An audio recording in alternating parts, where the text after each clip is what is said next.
Hey, hi, welcome to the Firebrand TV. ఈ మధ్యన కొంతకాలం జాప్యం అయింది because we were very busy in editing our workshop videos అనమాట. ఎనీవే ఈ వీడియో స్టార్ట్ చేసే ముందు మాకు ఇంకో ఛానల్ ఉంది ఇండియన్ ఫైర్ బ్రాండ్ అని చెప్పేసి. అందులో మేము చేసిన ఈ వర్క్షాప్స్ అన్నీ కూడా ఓటీటీలో రావడం కోసం ఒక 100 పైనే ఎపిసోడ్లు అయినాయి అనమాట. 120 ఎపిసోడ్స్ దాకా.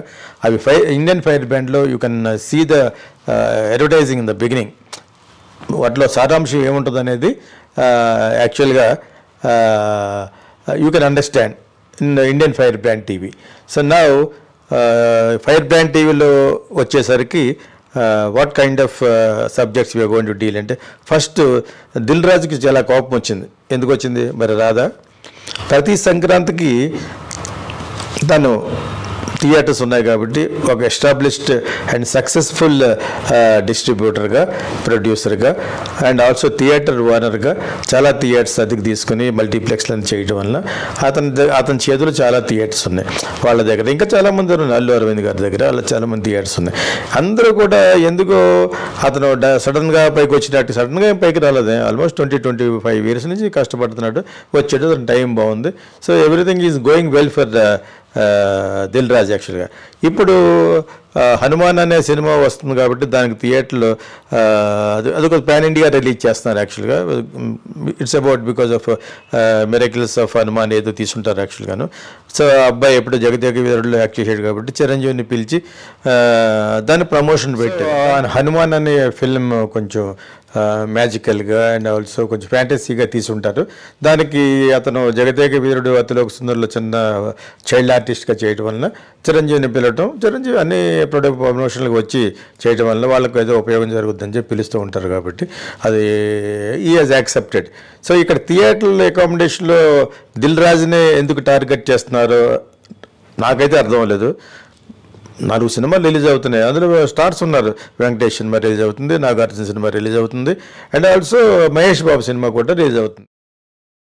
సో ఉన్నవే మనకి ఒక సర్టన్ నెంబర్ ఆఫ్ థియేటర్స్. 2 పెద్ద సినిమాలు రిలీజ్ కాకూడదని ముందు వీళ్ళు అగ్రిమెంట్ చేసుకున్నారు యాక్చువల్గానే. సో ఆ విధంగానే అప్పుడు చిన్న సినిమాలు రిలీజ్ అవ్వడం వలన నలిగిపోతాయి యాక్చువల్గాను. థియేటర్లు దొరకపోవడం అనేది ఒక పాయింట్. అదే సేమ్ టైం దానికి దిల్ రాజు ఒక్కడే కారణం అన్నట్టుగా చెప్తున్నారు, విచ్ ఇస్ నాట్ కరెక్ట్ యాక్చువల్గా. నేను కూడా జనరల్గా ఫీల్ అయ్యాను యాక్చువల్గా. That is not correct. ఆయన మరి కోపం చాలా చాలా చాలా చాలా కోపం అణుచుకున్నాడు ఇంతకాలంలో. ప్రతి సంక్రాంతికి నన్నే టార్గెట్ చేస్తున్నాడు. నేనేదో అంచెలంచెలుగా పైగా రావడం అనేది వాళ్ళకి ఇష్టం లేక అన్నట్టుగాను, పాపం అతను మింగలేక కక్కలేక అన్నట్టుగాను ఆ పరిస్థితి అతను మాట్లాడుతుంటే నాకు అర్థమైంది ఏంటంటే that is not correct. So because there are so many బ్రహ్మాండమైన పాయింట్ చెప్పాడు. వెంకటేష్ సినిమాకి, నాగార్జున సినిమాకి చాలా చోట్ల థియేటర్లు దొరకలేదట. మరి వాళ్ళు చిన్న స్టార్లు కాదు కదా అన్నాడు యాక్చువల్. కరెక్ట్. వేరే చోట నిజంగా సినిమా ఆడితే కొంతకాలానికి 2-3 రోజుల తర్వాత వాళ్ళకే థియేటర్లు దొరుకుతాయి. సో ఈ కాంపిటీషన్లో నలిగిపోకుండా ఉండాలంటే చిన్న సినిమా కొంచెం దూరంగా ఉండటమే కరెక్ట్. సరే ఓకే, వాళ్ళు చాలా కాలం నుంచి ప్లాన్ చేస్తున్నారు హనుమాన్ సినిమా వాళ్ళు. సో వాళ్ళకి అన్యాయం జరగకూడదు అన్నట్టుగా అందరూ కూడా ఇండైరెక్ట్గా వాతలు పెడుతున్నారు ఎవరికి, దిల్ రాజుకి. ఇదే అవకాశంగా కొన్ని వెబ్సైట్స్, కొన్ని సోషల్ మీడియా ఛానల్స్ క్యాష్ చేసుకోవడం కోసం సంథింగ్ వాళ్ళకి ఒక యాంటీగా మాట్లాడే పాయింట్ కావాలి ఎప్పుడు కూడా సోషల్ మీడియాలో. సో వాళ్ళందరికీ కూడా చాలా వరస్ట్ ఫెలోస్గా లెక్క. అతనంటమే కాదు, నేను కూడా అన్నాను. Because why are you targeting only Dil Raju? Because he was asked to give theatres to Mahesh Babu's big film. It's supposed to be a very big star.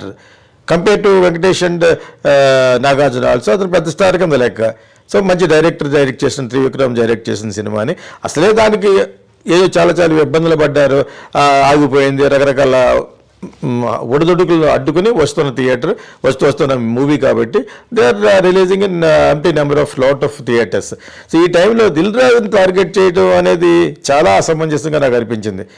So అదేదో కార్తికేయ కూడా ఇలాగ చేసేయడం అంటాం, అన్ని రిమైండ్ చేసి ఇతను ఒక విలన్ కింద, ఒక భూతం కింద చూపించడం అనేది నాట్ కరెక్ట్.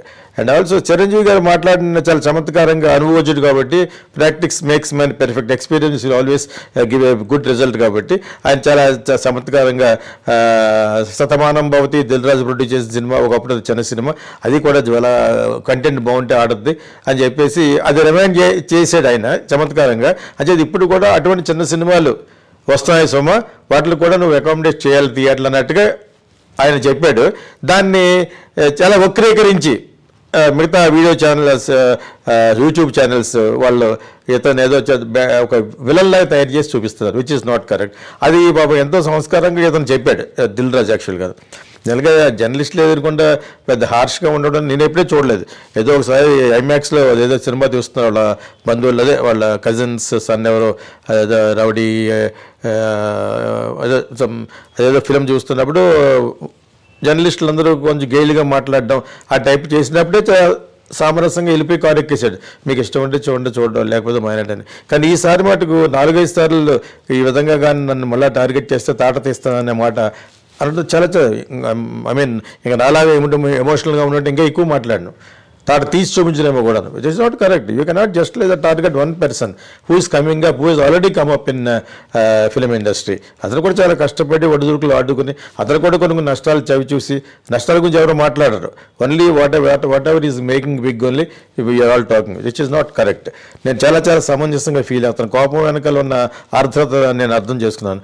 ఆ చిరంజీవి మాట్లాడిన మాటలో కూడా కొంచెం చురక ఉంది, కానీ ఇతను దాన్ని మంచి పాజిటివ్గా తీసుకున్నాడు యాక్చువల్గా. ఆయన ఎంత చక్కగా చెప్పారనే చెప్పాడు యాక్చువల్గా. అలాగే ఉండాలి. బికాజ్ వాళ్ళందరూ స్టార్లు కావాలి వాళ్ళకి. Because they are distributing all the stars including Tamil కూడా, ఆయన హిందీ కూడా వెళ్తున్నాడు అప్పుడు. సో అటువంటిప్పుడు you can not target only Dil Raju అని చెప్పేసి నాకు మటుకు చాలా బాగా నేను ఫీల్ అయ్యాను యాక్చువల్గా. అతనిలో పాప ఎక్స్ప్రెషన్ చాలా సాడ్గా అన్నట్టుగా అనిపించింది. ప్రతి సంక్రాంతికి నన్ను టార్గెట్ చేస్తున్నారు అని అతను అలా బాధపడ్డాడు. Why will do that? Why will ఇంకొక సినిమా ఫ్లాప్ అయిపోవాలని అనుకుంటాడా? ఎందుకు అనుకుంటాడు యాక్చువల్గాను? అతను డిస్ట్రిబ్యూట్ చేయనంత మాత్రం అలాగే ఎవ్వరూ అనుకోరు. నాకు తెలిసి ఐ డోంట్ థింక్ ఎవడి విల్ థింక్. ఇది కాంపిటేటివ్ వరల్డ్, స్పెక్యులేషన్ బాగా ఉన్న ఫిల్మ్ ఇండస్ట్రీలో ఇవన్నీ సర్వసాధారణం. ఒక ఆఫీసులో ఒక సినిమా ప్రొడ్యూస్ చేస్తే వాళ్ళ సినిమా బాగా ఆడాలి అనుకుంటారు, వాళ్ళ సినిమాకి అన్నీ బాగా జరగాలనుకుంటారు. దట్ డజన్ మీన్ అవతల సినిమా పోవాలనుకోవడం, ఆ యాటిట్యూడ్ ఈజ్ నాట్ కరెక్ట్. లేదు అసలు ఎవరికైనా. ఎవరి సినిమా వాళ్ళకి గొప్ప, ఎవరి సినిమా మీద వాళ్ళకి ROI రాయాలి, లేదా రిటర్న్ ఇన్వెస్ట్మెంట్ రావాలని కోరుకుంటారు, రావాలనే కోరుకుంటాం. But don't target only Dil Raju for nothing. అతనిలో నిజాయితీ కనిపించింది యాక్చువల్గా. I don't know what happened for Karthikeya కానీ దీన్ని కంపేర్ చేసేసి నేను కూడా చూశాను కొన్ని they trying to blacklist him. అతను బ్లాక్ లిస్ట్ చేయవలసిన అవసరం లేదు. Plus you don't need to warn him because is already established. అసలు అది కూడా ఏమన్నా అవసరం కాదు. ఇప్పుడు ఈ మధ్యన ప్రొడ్యూసర్స్ కౌన్సిల్కి చైర్మన్ మన ఈ ఛాంబర్కి ఆయన బాగా ఎలక్ట్ అయ్యాడు కాబట్టి అతని యొక్క బాధ్యత ఉంది కాబట్టి అలా మాట్లాడాడు అనిపించింది నాకు మటుకు. సో ఎనివే ఆయన కోపం వెనకాల రీజన్ మటుకు 100% కరెక్ట్.